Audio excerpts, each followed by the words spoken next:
What if you lost all your photos, videos, and business files tomorrow? Most people believe their data is safe until it isn't. Today we're taking an honest look at Backblaze B2 Cloud Storage and whether it's the right place to protect your digital life. Backblaze B2 is a cloud storage service designed for backups, large files, and developers. Unlike consumer services, B2 charges based on how much you store and download. Storage costs are low, often just a few dollars per terabyte per month, making it attractive for photographers, video editors, and businesses. The setup is straightforward if you follow the steps. You create an account, create a storage bucket, upload files, and manage them through the dashboard or third-party apps. Many backup tools like CyberDuck and rClone support B2. One major advantage is reliability. Backblaze is known for data durability, using multiple redundant copies across data centers. This means your files are protected even if a server fails. However, B2 is not beginner-friendly. There is no drag-and-drop consumer-style interface. You must understand storage buckets,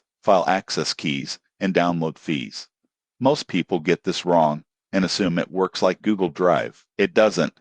Another downside is download costs. While storage is cheap, downloading large amounts of data can become expensive quickly. This makes it best for backups you rarely need to restore. The surprising truth is that Backblaze B2 is powerful, but only if you know how to use it. If you need affordable, secure backup storage, it's a smart choice. Protect your data before it's too late. Subscribe now for more honest tech reviews that help you stay secure.